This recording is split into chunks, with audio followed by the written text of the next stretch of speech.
need to just stack the Giants and do whatever else you want to do, and you're good to go. That's just the easiest way to look about it, is stack the Giants and have fun everywhere else. But I'll play Kota Senga at 10-3, and I'll differentiate because in my mind, I'll take the pitcher I trust the most. And that means I can get bats from 4 other baseball games, pretty much. And because you can get bats everywhere. So Kota Senga at 10-3 is what I'm looking at. Michael Wacha at 86 is a pretty interesting play. He brings a very good floor and okay ceiling. Expert at 35 points a couple games ago. His last start, not so great.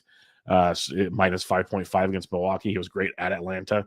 Go figure. He's been great on the road. His 1 start on the road was awesome. 2 starts at home, not so good. Well, hey, back on the road in Arizona. Arizona coming off their road trip as well. I'll take Michael Wacha at $8,600. And the only other guy I'm really looking at on this slate, I want to say Roansy, but I'm not going there just because his control's been so bad. He's got a decent ceiling, though. I'll say Ryan Nelson at $7,800. I don't like it just because he's facing the Padres, but 14 points, 16 and a half. He's gone 6 innings in back-to-back starts, no more than 3 runs in any starts this season. Just the strikeouts aren't high, 4, 3, and 3. So he gives you a pretty decent floor, but the ceiling's not too high. Then again, on this slate, a floor is really good because pitching's so bad. So I don't mind looking at a guy like Ryan Nelson. It's just atrocious. So Senga's the guy I want. Walker's intriguing to me. If I knew what they do with Manaea, I could talk about it, but they keep yanking him early. So it's Senga, it's Manaea. Be it Senga, it's Walker, it's Ryan Nelson, and if the weather's favorable for pitching, Jamison Taillon at $8,000 against the Dodgers. Dodgers offense has not been anything special right now. Mookie Betts should be back from maternity leave, but if the Wrigley weather is pitching conducive, I'll take some Jamison Taillon as well. We'll have to wait on the extra chances of rain and other fun stuff there as well. So Kota Senga at 10-3, and then piece it together with Walker, Nelson, or Taillon. May the force be with you always. All right, let's talk about some bats on this wonderful slate, and we'll have plenty of them. Catching position for you here. You can go JT Realmuto. I said he's heating up if you'd like. He's 59, or you just save some money and you drop down to the likes of I want to attack Grove in for the Dodgers. He's coming back from the IL. A lot of pitch to contact. Yan Gomes is 3K. That one's interesting. Again, depends on the weather in that game. But cheaper options is Francisco Alvarez catches for the Mets. He's 25 versus Manaea. I like that. Gabriel Moreno's 2,400 versus Wacha. Those are kind of the angles I'm looking at for now. Looks like I'll be punting the position, barring something crazy happening. That's probably the direction I'll be going. Just give me Yan Gomes and below, and we'll see what the starting lineups look like. First base, now it gets fun. Pete Alonso versus Manaea at 58. That's interesting. I kind of like that. Give me some fun there. I love targeting Manaea with big, powerful right-handed bats, so that's good. Alec Bohm against Feltner. I'm a big fan of that. Back in Citizen Bank Park against the Rockies for Rockies' first game out of Coors. Feltner at $4,700 is one. I will say Matt Strahm, he's day-to-day. If he's going to pitch, it's just a matter of how long is he going to go. He went 67 pitches. He's one if he's healthy against Colorado at 7K. That's interesting, too. So a lot of this dictates on lineups, but like Senga for sure, and then you mix and match. That's why I join the Discord. I'll give my info when I see lineups, but like I might just go Strahm and Senga for all we know. It's just Senga for sure. Piece it around that. Back to the first base. Baum at 47, I like quite a bit. And then it goes down. Like Cronenworth's, I don't mind at 38 versus Nelson if you're stacking it up there with the pods. We have some fun pods news coming up when we get to a different position. For those that have been sleeping under a rock, I got you there. If you're targeting Walker, Christian Walker at 32 is okay. But like Jason Vossler of Cincinnati at 29 is contrarian versus Contreras. Pavin Smith went deep again on Thursday. I've been playing him lately. He's down to $2,800 versus Walker. I think Walker, he might be popular on this thing, so Arizona might be a fun little angle to go to.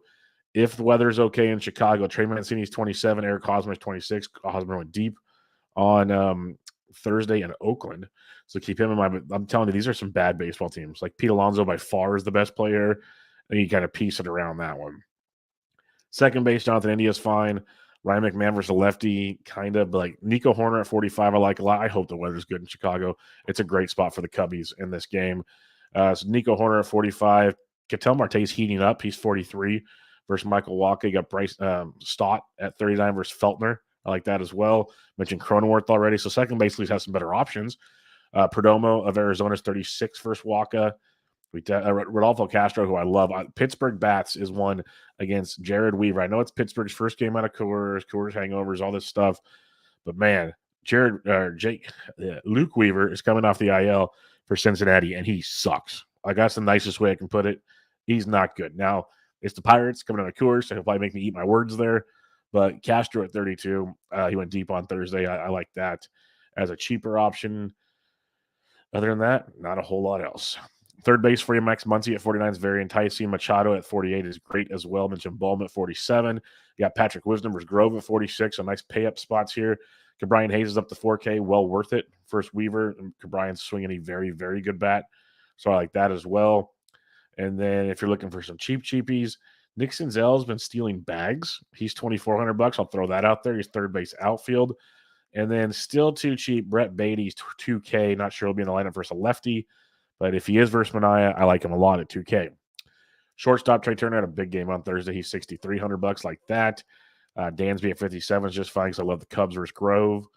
But then Francisco Lindor, switch hitting versus Manaea at 49 is a nice price tag. Very nice price tag. Xander Bogaerts at 5K is fine too. But Lindor hits lefties very, very well. It's a good price tag in that matchup versus Manaea. You got Perdomo at 36 that you can take a peek at as well. But pay up at shortstop. Go Lindor higher at shortstop at this point in time. And then outfield, love Schwarbaum's versus Feltner at $6,100. That's a great play. Reynolds at 6K is just fine. I like paying that much for Reynolds when he's in Coors, not so much on the road, but fine.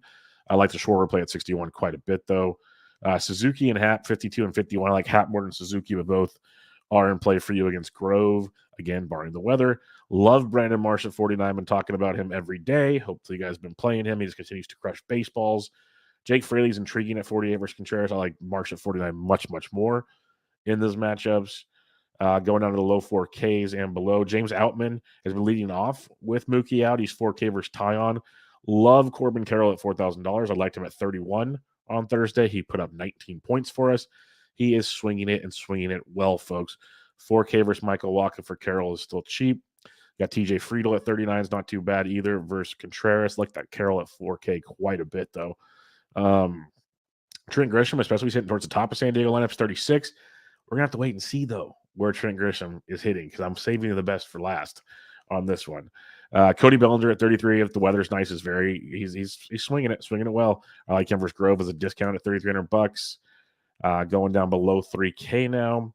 Jack Sawinski at 29 is not a bad value. I know he's coming out of Coors, but still $2,900 is nice and cheap in that matchup. Mentioned Nick Senzel at 24 if you need to go there. Alec Thomas is $2,100 versus Wacha. He's playing very well also. But let's have some fun, folks. Let's have some fun. It is Thursday, April 20th. That means we have a new shortstop in the player pool, folks. And DraftKings is asleep at the wheel. And you all get to play him. Everybody. He should be in 100% of lineups. Fernando Tatis Jr. is back. And he's $2,000. The bare minimum at shortstop versus Ryan Nelson. Tatis is crushing everything under the sun right now. So go get your Tatis on and have fun. $2,000. DraftKings. Thanks. Thanks for nothing on this one. So play Tatis. Just do it. Don't even think twice. Play Tatis as shortstop for $2,000. All right, recapping your pitch, and you're playing Kota Senga. You're doing your thing at 10-3. And then we're mixing and matching Wacha, Tyon, weather dependent. You got Nelson, Strahm. The more we were going through this, Strahm looks like a nice two to pair with Senga. So I'm kind of leaning Senga Strahm right now. It sucks. Pitching's bad. Hitting's not great. Like, we have a lot of bad pitchers to target, but the teams aren't like the elite teams. If weather's good in Chicago, I love Chicago versus Grove. San Diego with Tatis back at $2,000 against Ryan Nelson is awesome. I like the Mets versus Manaea. I love Philadelphia. Philadelphia is one of my favorite. Like, Philadelphia and the Cubs would be my two favorites if the Cubs weather is good. But Philly's probably my top play, and then San Diego and the Mets then dependent on the Chicago weather as well. So it's a mess. It's an ugly 5-game slate. And it starts at 6:35 p.m. Eastern, so it starts earlier than usual as well. So be ready for that. And I hope I helped you there, but that was just a disastrous slate to preview with you guys. If you have more questions, again, I'm on Twitter at BDentrek, BDENTREK, and I'm in the Gaining the Edge Discord for as low as $5 a month. Come join us over there. But I hope you guys have a good Thursday. We'll have a full Friday of action for you, full Friday of action. But for now, this was MLB DFS Quick Hits, your Thursday, April 20th edition. I'm out.